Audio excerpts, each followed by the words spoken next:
Təqdimatım Azərbaycan Respublikasının xalq artisti, görkəmli opera müğənnisi Professor Xuraman Qasımovanın Türkiyə Respublikasındakı fəaliyyət dövrünə həsr olunmuşdur. Beləliklə, bildiyimiz kimi, Azərbaycan və Türkiyə dövlətləri arasında mədəni əlaqələrin yaranmasında müxtəlif sahələrdə fəaliyyət göstərən incəsənət nümayəndələrinin mühüm rolu olmuşdur. Azərbaycan müstəqilliyinin ilk illərində incəsənət sahəsində çalışan sənətkarların Türkiyə Cümhuriyyətində fəaliyyət göstərməsi hər iki dövlət arasında mədəni bağlılığın yenidən dirçəlməsinə səbəb olmuşdur. Görkəmli opera müğənnisi, xalq artisti Professor Xuraman Qasımovanın zəngin və hərtərəfli yaradıcılığında Türkiyə Cümhuriyyətində fəaliyyəti xüsusi əhəmiyyət kəsb edir. Xuraman xanımın bacısı, tanınmış opera ifaçısı, Azərbaycan və SSR xalq artisti Professor Fidan Qasımova isə 1992-ci ildən Türkiyə Cümhuriyyətində pedaqoji fəaliyyətlə məşğul olmuşdur. 1994-cü ildən isə opera səhnəsində çoxsaylı obrazlar yaradan Xuraman Qasımova Türkiyəyə dəvət olunmuş və İstanbul Universitetinin nəzdində yerləşən konservatoriyada 1997-ci ilə qədər pedaqoji fəaliyyətlə məşğul olmuşdur.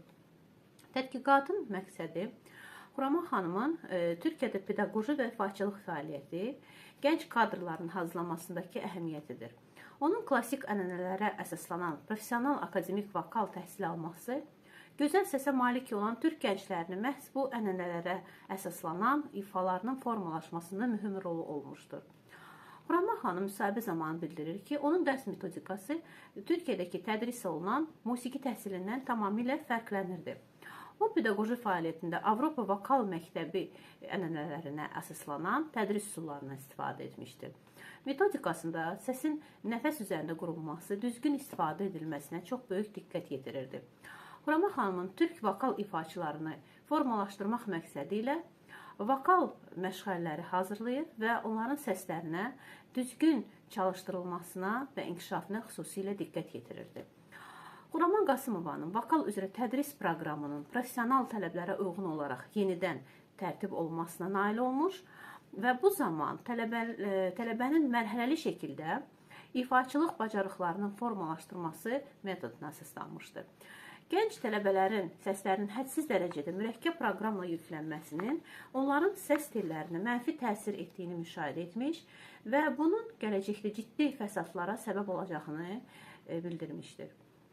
Qısa müddət ərzində Qasımova bacılarının metodikası hamını maraqlandırmağa başlayır və hər kəs İstanbulda Kadıköy konservatoriyasında Azərbaycandan olan iki sənətçinin mükəmməl gənc vokal ifaçılar yetişdirdiyindən bəhs edir. Beləliklə, İstanbul Opera Teatrı həmin gənc tələbələrlə maraqlanmağa başlayır. Azərbaycanda bəzən yaxşı ifaçını tələbəlik illərində işə dəvət edirlər, amma Türkiyədə belə asanlıqla işə düzəlmək mümkün deyildir. Türkiyədə tələbələrə işləmək üçün nazirlik tərəfindən xüsusi icazə verilməlidir. Xuraman və Fidan Qasımovalar hökumətə xüsusi bir məktubla müraciət edərək yaşa dolmuş və səs imkanları zəifləyən kadrların teatrda gənc ifaçılarla əvəz olunmasının vacibliyini vurğulamışdı. Həmin dövrdə Türkiyə Cümhuriyyətinin baş naziri Tansu Çiller məktubu diqqətə saxlayaraq problemin həll edilməsinə çox böyük köməklik edir. Beləliklə, yetişdirilən gənc kadrlar opera teatrına dəvət olunur və solist kimi işə götürülürdülər. Xuraman xanım bu hadisəni Türkiyənin hökuməti tərəfindən xüsusi hörmət və rəğbətlə qarşılanmasını onların sənətinə və pedaqoji fəaliyyətinə verilən yüksək dəyərlə əlaqələndirir. Xuraman Qasımova Türkiyədə akademik vokal ifaçılıq ənənələrinin yaranması istiqamətində yeni tədris metodikası yaratmış və səs üzərində olan çalışmalara xüsusən diqqət yetirmişdir. Onun metodikasının əsasını səsin qorunması və vokal ifaçısının öz səsini rahat şəkildə inkişaf etdirməsi, əsas da metodikasında idman hərəkətləri vasitəsilə səsə güc verilməsi və inkişafı daha çox böyük maraq səbəb olmuşdur. Bu zaman səs düzgün inkişaf edərək nəfəsin düzgün götürülməsi formalaşmağa başlayır. Xuraman xanım həm Azərbaycanda, həm Türkiyədə bu metodikadan istifadə etmişdir. Avropa professional oxuma tərzinə malik olan və milli vokal ifaçılıq məktəbinin ənənələrini qoruyub saxlayan Xuraman xanım Türkiyədə də vokal sənətinin formalaşmasında və inkişafı yolunda qədəmlərini atmağa mühüm rol oynamışdır. Xuraman və Fidan Qasımova bacıları Türkiyədə pedaqoji fəaliyyətlə məşğul olmaqla yanaşı, eyni zamanda müxtəlif şəhərlərdə təşkil olunan konsert proqramları ilə də çıxış etmişlər. Müxtəlif silsiləli konsertlər 1990-cı, 1992-ci və 1994-cü ildə İstanbulun tanınmış Camal Rəşidli konsert salonunda pianoçu Fərhad Bədəlbəli ilə keçdiyi solo konsert proqramları əsasən tamaşaçıların diqqətini cəlb etmiş və böyük rəğbətini qazanmışdır. Professionallıq, ustalıq nümayiş etdirən müğənnilərin ifasında yüksək mədəniyyət, çox böyük intellekt, zövq, temperament hissi olurdu. Görkəmli sənətkarların Camal Rəşid Rey səhnəsindəki çıxışları və bir çox bəstəkarların repertuarlarına müraciət etmələri proqramın rəngarəngliyi türk tamaşaçıları tərəfindən çox böyük rəğbətlə qarşılanmışdır. 1991-ci ildə Nail Qabaqçının İstanbul şəhərində təşkil etdiyi konsert Xuraman xanımın professional ifası sayəsində çox böyük uğur qazanmışdır. İstanbulun iri həcmli Alarka salonunda baş tutan konsertdə Azərbaycan və türk bəstəkarlarının əsərləri, Azərbaycan xalq mahnıları, romanslar, eləcə də Qərbi Avropa bəstəkarlarının əsərləri səsləndirilmişdir. Maraqlısı budur ki, pianoçu, tanınmış Azərbaycanın xalq artisti, professor Fərhad Bədəlbəyli özünün bəstələdiyi əsərini, Dəniz əsərini ilk dəfə türk tamaşaçılarına təqdim etmişdir. Bu konsertdə həmin dövrdə Türkiyə rəhbərlik edən Turqut Özal və xanımı iştirak etmiş və Xuraman xanımın sənətinə olan maraqlarını nümayiş etdirmişlər. Xuraman və Fidan Qasımovaların Türkiyədə verdikləri maraqlı konsertlərindən biri də 1998-ci ilə aiddir. İstanbulun Atatürk Kültür Mərkəzində təşkil olunan konserti iki hissədən ibarət olmuşdur. Konsertin birinci hissəsində klassik opera əsərlərindən parçalar ifa olunmuşdur. İkinci hissəsində isə Azərbaycan, türk və rus bəstəkarlarının əsərləri türk dinləyicilərə çatdırılmışdır. Xuraman xanımın ifasını Tofiq Kuliyevin və Fərhad Bədəlbəlinin əsərləri çox böyük maraqla qarşılanaraq tamaşaçıların zövqünə oxşamışdı.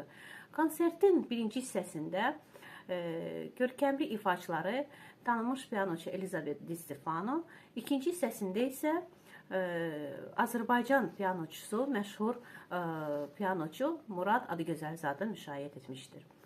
Qasımov bacılarının birgə çıxış etdiyi bütün konsertlərdə rəsmi dövlət nümayəndələri, o cümlədən Azərbaycan Respublikasının Türkiyədəki səfiri, İstanbulun baş konsulu və digər rəsmi nümayəndələr iştirak etmişlər.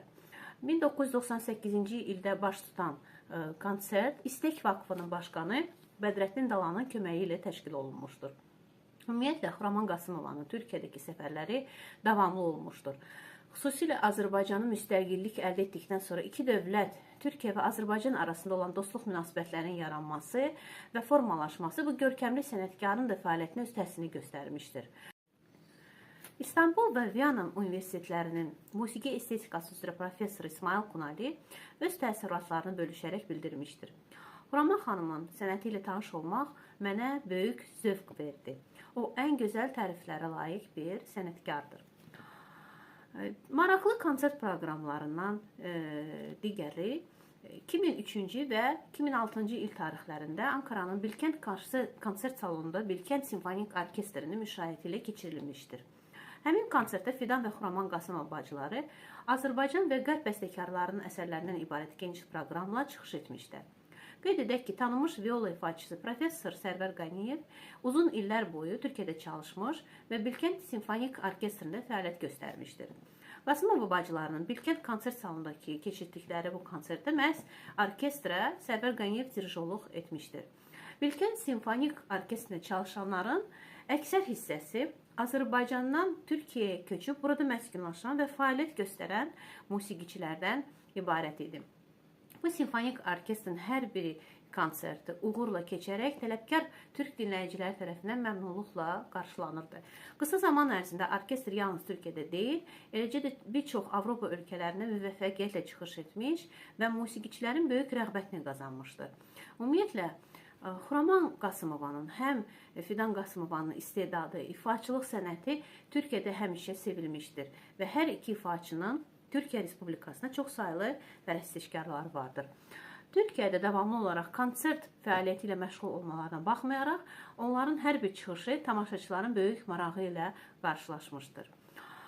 Həm Xuraman xanım, həm Fidan xanımın fəaliyyəti Türkiyə hökuməti tərəfindən yüksək dəyərləndirilərək, Türkiyənin Mədəniyyət Nazirliyi tərəfindən Atatürk Çocukları adlı mükafata təqdim edilmiş və hər ikisi bu xüsusi mükafata layiq görülmüşlər. Eləcə də Xuraman xanım və bacısı Fidan xanımın illər sonra İstanbul Universitetinin fəxri akademik adı ilə təltif olunması Azərbaycan xalqı üçün daha bir qürurlu hadisədir. Görkəmli ifaçı ilk dəfə Türkiyədə 1983-cü ildə İstanbul Festivalında iştirak etdiyini bildirmişdi. Belə ki, o zaman Sovetlər Birliyinin tərkibində olan Azərbaycandan Türkiyəyə konsert verməyə göndərilən müğənnilərin sırasında Xuraman Qasımova da olmuşdur. Festival çərçivəsində Ankara şəhərində Xuraman xanım tanınmış opera müğənnisi Lütfiyar İmanovla birlikdə Üzeyir Hacıbəylinin Arşın Malanan operettasında çıxış etmişdir. Həmin tamaşada Xuraman xanım Gülçöhrəni, Lütfiyar İmanov əskəri, digər partiyaları isə türk ifaçıları ifa etmişdilər. Arşın Malananın bir dəfə ifa olunması nəzərdə tutulsa da, tamaşanın türk tamaşaçıları tərəfindən həddindən artıq çox bəyənilməsi nəticəsində 3 dəfə səhnəyə qoyulur. Xüsusilə qeyd etmək istərdim ki, Ankarada Giuseppe Verdi'nin Aida operasında Aida obrazının türk ifaçıları ilə birlikdə ifasının uğurlu olması Xuraman Qasımovaya daha bir yüksək nailiyyət gətirmişdir. Belə ki, 95-ci ildə noyabr ayında Xuraman Qasımovanın Ankara şəhərində Giuseppe Verdi'nin Aida operasındakı baş qəhrəmanı ifa etməsi Türkiyənin mədəni həyatında böyük bir hadisə kimi qiymətləndirilmişdir. Xuraman Qasımovanın bu operada Ankarada keçirilən qastrol səfərləri çərçivəsində çıxış edərək mükəmməl soprano səsinə malik olması və gözəl səhnə texnikası ilə Aida obrazının daxili aləmini, onun faciəvi taleyini dərindən açmağa nail olmuşdur. Qasımova digər bir faktı xatırladaraq, Türk opera ifaçısı Leyla Gəncərlə görüşməyini və türk vokal ifaçılarının yetişdirilməsi istiqamətində onunla söhbətlər apardığını bildirmişdir. Xuraman xanımla tanış olan ərəfədə Leyla Gəncər İtaliyada La Scala Opera Teatrında gənc solistlər qrupuna rəhbərlik edirdi və vokal sahədə böyük təcrübəyə malik idi. Vokalçıların Türkiyədə təşkil olunan müsabiqəsində onlar daha yaxından tanış olub, gənc vokalçıların yetişməsinə lazım olan bilikləri ilə bir-biri ilə bölüşmüşlər. Müsahibə zamanı Xuraman xanım Leyla Gəncərlə olan fotosuna baxaraq çox gözəl təəssüratlarını bölüşür və bu böyük sənətkarın Türkiyə vokal sənətinin dünya səviyyəsində tanınmasındakı əhəmiyyətini vurğulayırdı. Maraqlısı budur ki, həmin müsabiqədə Leyla Gəncər Türkiyədə fəaliyyət göstərən Xuraman xanımın yetişdirdiyi tələbələrin ifasını eşidəndə ona çox böyük maraq oyanmış və o Azərbaycan opera ifaçısı ilə şəxsən tanış olmaq istəmişdir. Beləliklə, ilk dəfə səhnə arxasında görüşən iki böyük sənətkar arasında səmimi dostluq münasibətləri yaranmışdır. Xuraman Qasımova Leyla Gəncərə öz tədris metodikası haqqında məlumatlar vermiş və Azərbaycan musiqi sənətinə, vokal ifaçılıq sənətinin inkişaf yollarından bəhs etmişdir. Eyni zamanda öz pedaqoji təcrübəsinə əsaslanaraq Türkiyədə vokal sənətinin inkişafına öz köməyini göstərəcəyini Leyla xanıma bildirmişdir. Xuraman Qasımovanın Türkiyə fəaliyyəti onun yaradıcılığının ən zəngin dövrü olmaqla yanaşı, sənətkarın vətəndən kənarda uzun müddət yaşayaraq fəaliyyət göstərdiyi dövr kimi də səciyyələnə bilər. Görkəmli sənətkar burada müəyyən dövr ərzində fəaliyyət göstərməsinə baxmayaraq, o sonraki illərdə də Türkiyədə konsert proqramı ilə çıxış etməyə gedərkən vokal ifaçılıq təhsili və maraqlandığı və hər zaman türk vokal ifaçılarına öz tövsiyələri ilə dəstək olduğunu bildirmişdir. Hazırda Üzeyir Hacıbeyli adına Bakı Musiqi Akademiyasında solo oxuma və vokal kafedrasının müdiri vəzifəsində işləyərək pedaqoji fəaliyyətini davam etdirən Xuraman Qasımova Türkiyədə çalışdığı illəri yaradıcılıq yolunun mükəmməl dövrü kimi dəyərləndirir. O qeyd edir ki, dünyanın bir çox ölkələrində çoxsaylı uğurlu konsertlər vermiş və hər zaman dinləyicilər tərəfindən sevinclə qarşılanmışdır.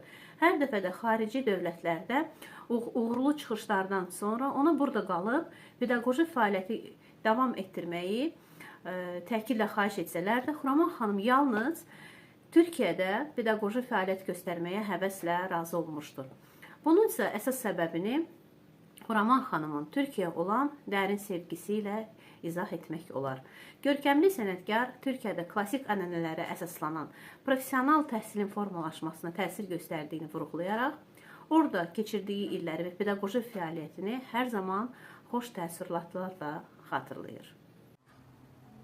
Hi friends, let me introduce myself. My name is Xuraman Qasimova. I'm opera singer from Azerbaijan. Hamınızı salamlayıram, əziz dostlarım.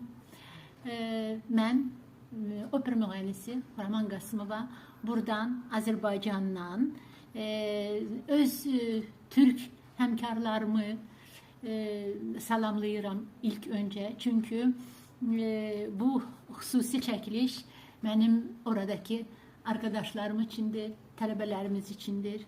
Bir neçə il biz orada çalışmışıq, daha doğrusu 6 il və mən çox şadam ki, bugünə qədər orada məni tanıyan, məni və mənim böyük bacımı Fidan xanımı tanıyan insanlar az deyirlər.